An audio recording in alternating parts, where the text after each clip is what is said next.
It's so lovely to meet you finally, after all the texting back and forth. Thank you. You look really good too. Like, you're always afraid that the reality won't meet up to the expectation. Or, you know, you got something, catfish or something. I'm so nervous, I'm sorry. Please tell me you're nervous as well. We'll be fine, we'll be fine. Just order a drink. Have you been here long? Oh, okay. I haven't kept you waiting then. Yeah, I'll see if I can. Did you want a drink? Oh, perfect. Yeah, I'll just see if I can catch you. Hi, can we just order a couple of drinks, please? What would you like? Okay. Can I get a large Sauvignon Blanc? Like a white wine? Yeah, brilliant, thank you. I never know whether to have like just one alcoholic drink on a first date or just stay completely sober. But I think sometimes you just need that one to calm your nerves, to set it off. Yeah. So have you been here before? This is really nice, it's so pretty. Oh, you're gonna tell me you bring all your first dates here, are you? No, I've not been before. Do they do food as well? Oh, okay, cool. Well, I'll have to see how tonight goes. Maybe we can come back another time for something to eat as well, if you like. So, tell me, have you come far? How long's it taken you to get here today? Oh, that's good. Yeah. Probably about 20 minutes. Yeah. It's quite, I don't know why I've never been here before, it's so handy. Yeah. So do you drive? Oh, right. Yeah, me too. Yeah. And I don't know, I was like googling, you know, icebreaker questions for the first date, and you don't want to be cliche, but you also want to have something in case the nerves kick in. Yeah. So tell me a bit about you, like, I don't know, what do you do for a job? Okay. Alright, cool. Okay, that sounds fun. Have you always done that? Is that like since leaving school, or? Yeah. Oh, that's cool. Yeah, I had a couple of like career changes along the way. I did university and studied computing and business and things. That was obviously not that long ago. So I did that for a while. Owned my own business, owned my own restaurant, and then decided to forget all that and become a teacher. So like massive circles, I guess. And I think sometimes it's just where you are in your own life and the different roads that you go down, and right, exactly. You've just got one life, and it's like, do I want to do the same thing forever? Never. Or I'm always like, not frightened of missing out on something, but I just want to know that I never wanted to have missed an opportunity or not just tried something, you know? Life's too short, just carpe diem and all that. Yeah. Oh, yeah, thank you. Here's your drink. Oh, thank you very much. Thank you. Oh my gosh, that is a large one. Thank you. That's really nice. Okay. Yeah, it's delicious.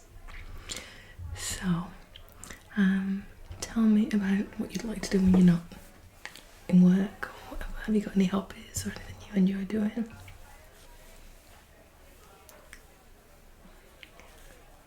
Okay. Right, okay. Right.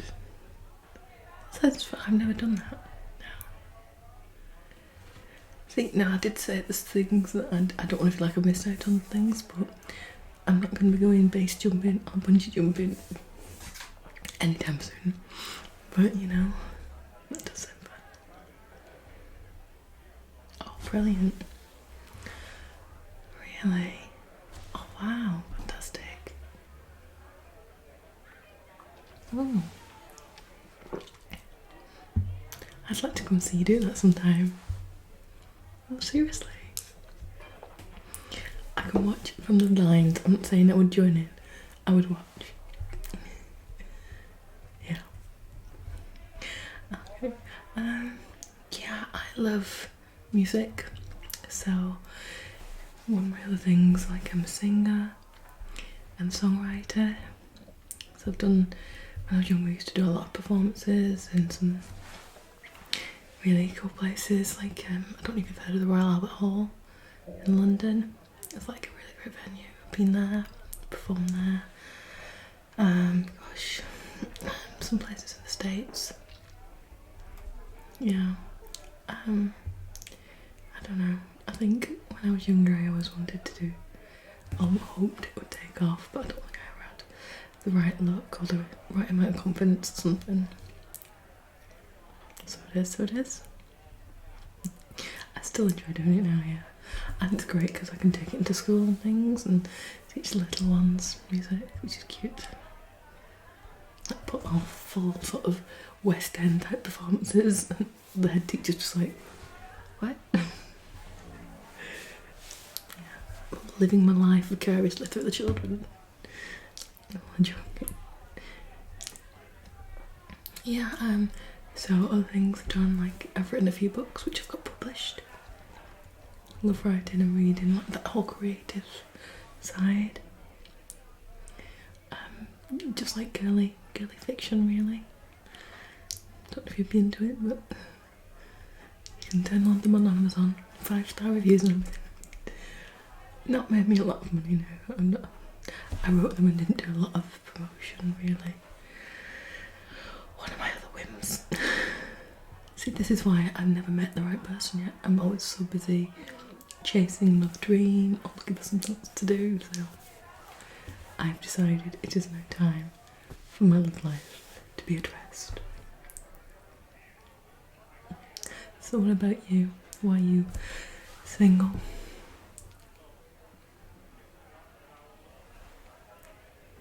Oh. Oh. That's fair enough. Yeah. I've not always been single, obviously. I had relationships along the way that just never worked out. I much prefer being in a relationship though. I just love having that, like, that partnership, that one person you can always rely on. Yeah.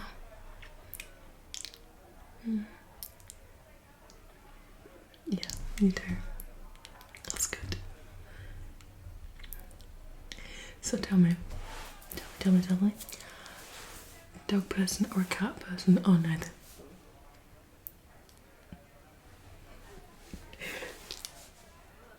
Okay, yeah, me as well, actually. True. No, I'm not just saying that. Yeah. See, I told you I had all these icebreaker questions to bring to the table. Yeah. Oh. That's cool. That's really cool.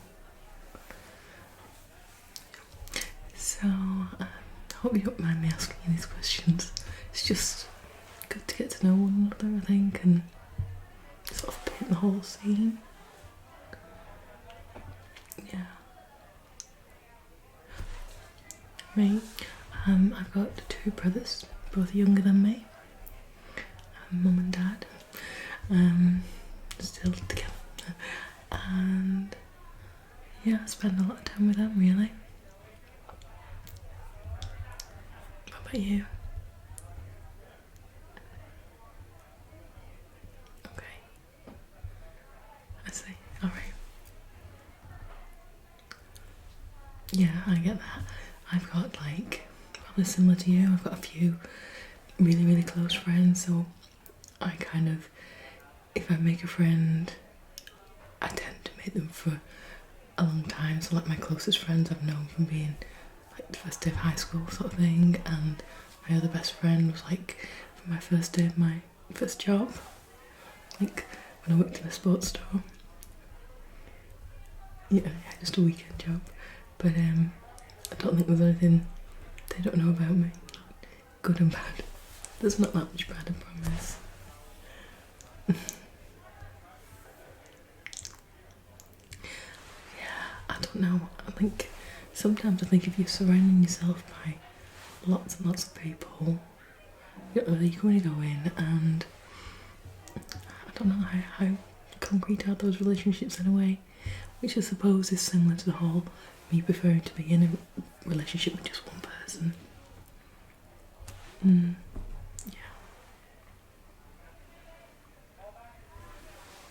Definitely. No, I agree. So, if you were to cook for me a romantic meal, what would be your signature dish?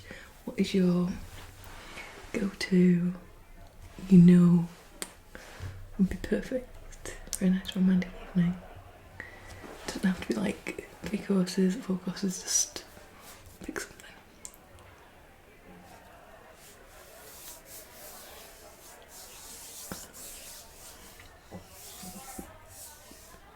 Okay.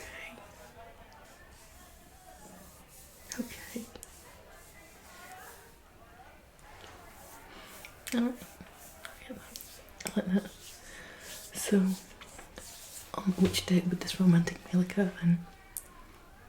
I'm just wondering how many I'd need to count down to get this delicious dinner.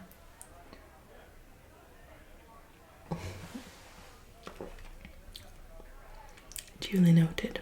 Thank you.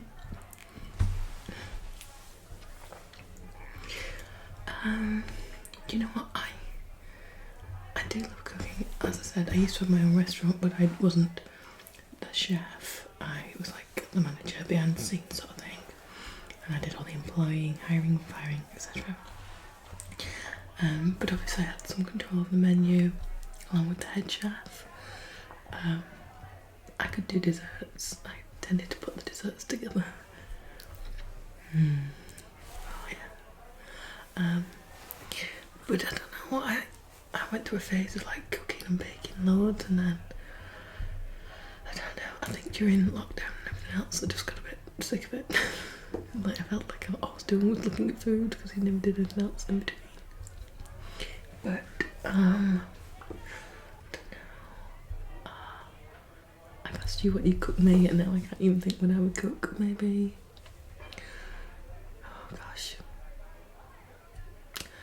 steak would probably have to be in there, so like maybe beef Wellington or something like that. I do make a pretty good beef Wellington. Dauphinoise potatoes, all the stuff that's just not good for you basically. And then dessert, I always like something really light and fruity for dessert, but then I know that people like chocolatey things. And yeah, so maybe like a meringue with berries and cream, or maybe, I don't know, a chocolate brownie or something like that for dessert as well. So I need to get cheese in there as well. Cheese would have to come into the starter, I think. I once went to a restaurant that was like everything was cheese, but it was like done really well. So like lasagna, obviously, it's got cheese on it, so that was one of the courses. All the different entrees and appetizers were all a cheese variant. right then, I would have died happy. That was in London. Canary Wharf. Maybe I will take you one day. Maybe. Yeah. So, what would you say has been the worst first date you've ever been on? And please don't say this one. Please don't say this one.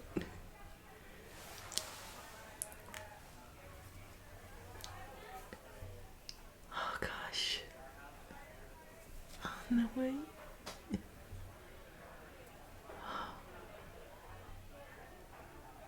Okay. I don't think like I've had like a really, really bad first date. I've had first dates where you go, do you know what? There's definitely no second date because of X, Y, and Z. I think so a couple of things spring to mind. Like I once went on a date. Like I've been on a online chatting with this guy, and we got on really, really well. And it was back when I was a student, and I was like really super poor at the time. And this guy was like, "Oh, I'm a fireman. I've been doing it for like so many years. I'm at such and such a rank." I was like, "Alright, cool." And we had really, really clicked online, you know. And then to the point of like we were going to meet in a couple of weeks' time or whatever. But we said, "You know what, we're really getting on. Let's meet up tomorrow." So a spontaneous meet, as I do. So, yeah, sounds great. And that was his idea. He's like, "I'll come over to you and I'll take you to this restaurant and I want to take you to dinner." Alright, this sounds really good. So I got excited, got dressed. And I'm always overly cautious on first dates, especially when it's dinner. So if there's a set menu, I'll always have to order off the set menu.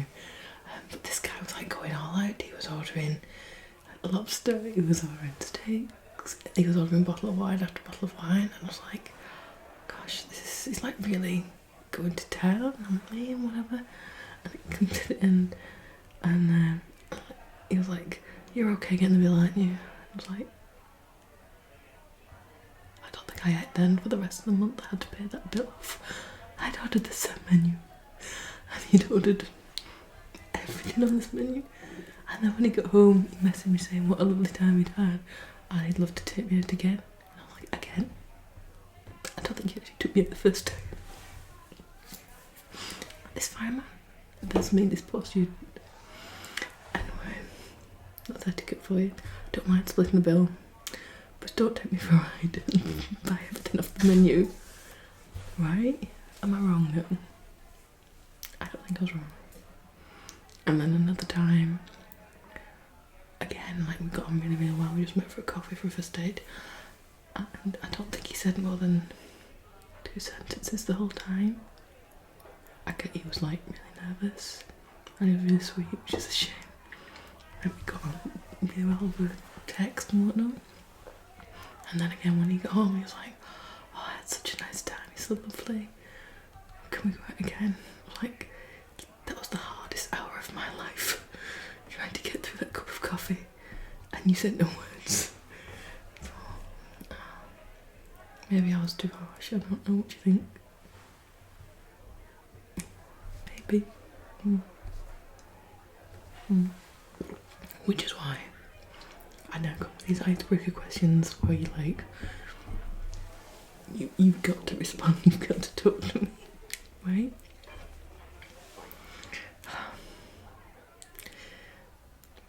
Anyway, I hope you've enjoyed the date, and yeah, I have got to get back because I've got to get ready for tomorrow. I've got everything else to do, but I have had a really nice time.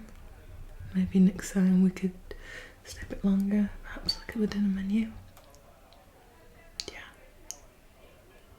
I like that too.